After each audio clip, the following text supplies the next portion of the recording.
Godt, det er Christoffer fra 2S, og jeg vil fortælle lidt om vores forsøg med beregning af nyttevirkning. Formålet, vil jeg lige starte med at sige, er, at vi vil beregne nyttevirkningen af diverse redskaber til vandopvarmning. Godt, jeg vil lige fortælle lidt om teorien, der ligger bag. Og nyttevirkning, det er den procentmængde af energi, der udnyttes. For det er nemlig ikke alt energien, der bliver udnyttet, når det er, at vi overfører energi fra en af vores apparater til vores vand. Ja, så altså for at komme med et eksempel, så er det for eksempel ikke alt energien fra en kogeplade, der bliver overført til vandet i den gryde, man har stående på kogepladen. Godt, altså vores hypotese gik på, at alle de apparater, der var tættest, der sluttede tættest, vil være dem med den allerhøjeste nyttevirkning. For eksempel en gryde på en kogeplade har større nyttevirkning, hvis man putter et låg på, da der ikke vil være så meget varmeenergi, der kan undslippe. Og derudover så vil materialet også have en rolle at spille, da en kobbergryde vil være mere varmeledende end en støbejernsgryde for eksempel. Udmærket. Det jeg nu vil fortælle lidt om, det er metoden vi har brugt, og måden jeg vil gøre det på, det er, at jeg vil bruge et eksempel fra en af vores beregninger her. Det her, det er med elkedlen. Vi startede med at tage temperaturen her på vandet, som det var inden vi begyndte at varme det op, og dernæst så tog vi tid på, hvor længe vi varmede det op her i 2 minutter eller 120 sekunder. Og der var det så blevet 58,8 grader.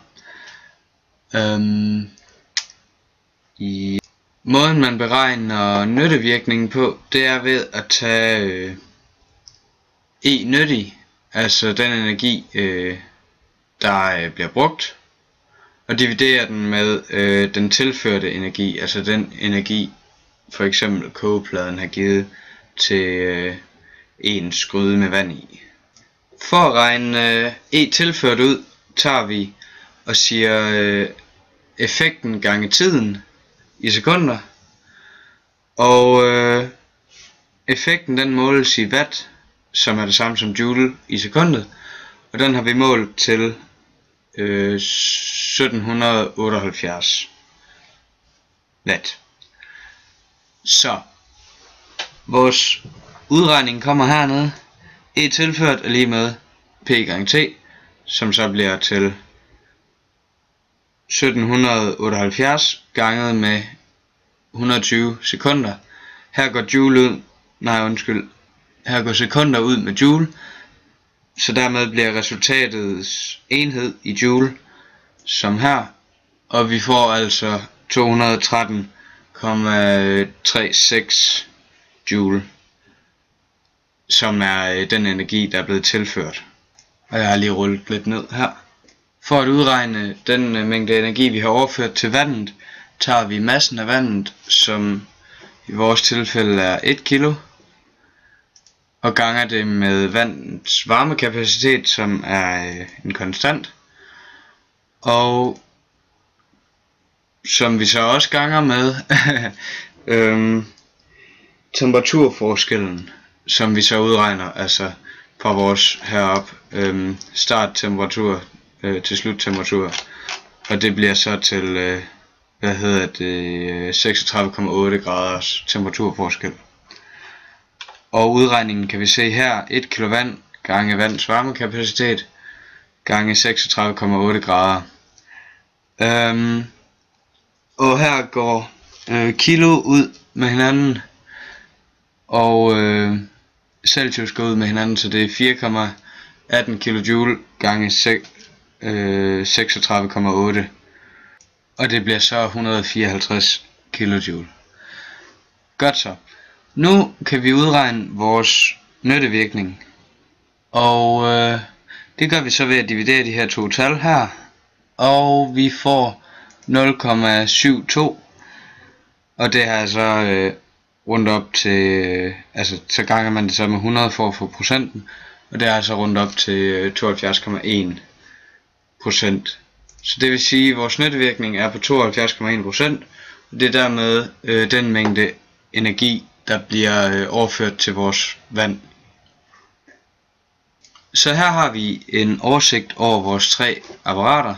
Vi kan se, at elkedlen og gryden med låg, de lå rimelig tæt op ad hinanden, hvor vores kedel, gammeldags kedel, som man sætter på en kogeplade, lå væsentligt under de her to. Og det kan man sige måske var det er lidt svært at sige, fordi de var alle sammen tæt lukket til. Men det er så her, hvor der er materialet, det måske kan gøre sig gældende, fordi kedlen, den kan måske have været lavet af noget metal, der var mindre varmeledende end gryden for eksempel, eller den metaldims, der er i elkedlen. Så det er ligesom den måde, man kan forklare resultaterne på. Som konklusion kan vi sige, at vi har beregnet vores nyttevirkning på på tre forskellige apparater, så vi kan sammenligne dem og finde ud af, hvilke en af dem, der har den bedste nyttevirkning, og vi har dermed nået målet med vores forsøg.